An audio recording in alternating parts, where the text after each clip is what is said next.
All right, let's talk about something that, let's be honest, can feel super complicated: retirement in Canada. But don't worry, we're going to break it all down and make it really, really simple. You ever hear all those acronyms? RRSP, CPP, RPP, OAS, and just feel your brain start to short circuit?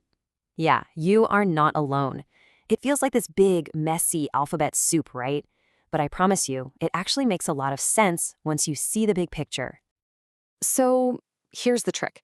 Let's just forget all those letters for a second. The easiest way to get your head around this whole thing is to picture a structure, like a building, that's held up by three big, strong pillars. Each pillar does something different, but they all work together to hold up, well, your future. Okay, let's dive in. We're going to start with pillar number one: government pensions. This is the bedrock, okay? It's the foundation for the entire thing. Think of it like a safety net that's there to provide a basic income for pretty much every Canadian. Okay, now this is where people get tripped up all the time. There are two main parts to this government pillar. First, you've got the CPP, or QPP in Quebec. That one's simple. It's based on what you and your employer put in from your paychecks over the years. The more you earn and contribute, the more you get back. But then there's Old Age Security, or OAS. This has nothing to do with how much you worked. It's all about how long you've lived in Canada. So just remember, CPP is what you put in. OAS is for being here. Big difference. So what's really important to know is that you've got some choices here. It's not just a one-size-fits-all thing. With CPP, for example, you can decide to start getting payments as early as age 60, but you'll get less each month. Or you can hold off until you're 70 and get a much bigger payment. Same idea with OES, you can delay it past 65 for a nice little boost. Now, one thing to keep in mind, a little heads up, is something called the clawback. Basically, if you're a high-income earner in retirement, the government might ask you to pay back some or even all of your OAS. It's just something to be aware of. All right, so we've got our foundation poured with pillar one. Now let's build up from there with pillar number two. This one is all about your job, your workplace pension. Now, not everyone has one of these, but if you do, it's a huge deal. It's like your employer is literally partnering with you to help build your retirement. So, does your employer offer one? If they do, that is fantastic. But here's the million-dollar question. What kind of plan is it? Because they pretty much fall into two main types, and trust me, the difference between them isn't just small, it's massive. You absolutely need to know which one you're in. And here's the breakdown. On one side, you have the Defined Benefit Plan, or DB.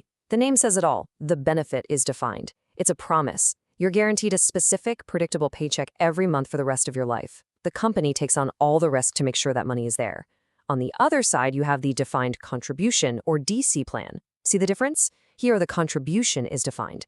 Your employer promises to put a certain amount in, but the final payout, well, that depends entirely on how the investments do. So with a DC plan, you're the one taking on the investment risk. One's a guaranteed paycheck, the other is a retirement investment account. Totally different.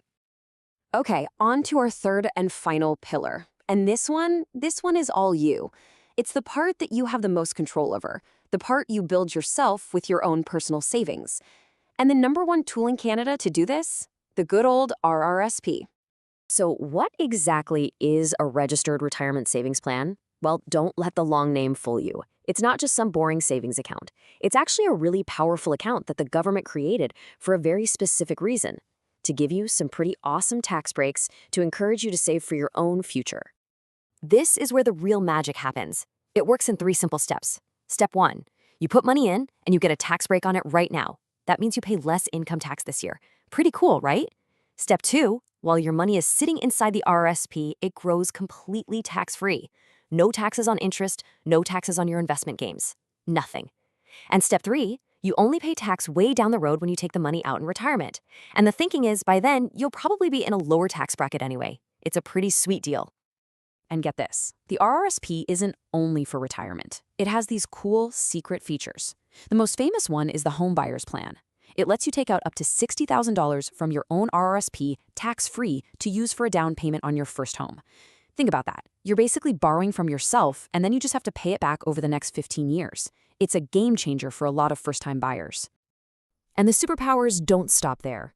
There's also the lifelong learning plan, which lets you do something similar to go back to school full-time. And for couples, there's something called a spousal RRSP.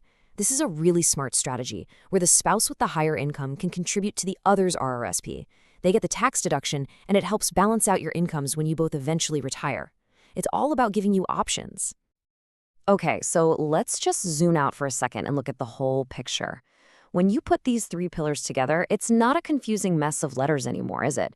It's a toolkit, a clear, logical set of tools you can use to build the future you want. So let's recap. Pillar 1, the government stuff. That's your safety net, the foundation. Pillar 2, your workplace pension. That's your employer pitching in, building alongside you. And Pillar 3, your personal savings, your RRSP. That's your engine for growth, the part you're in the driver's seat for. Each one has a totally different but super important job.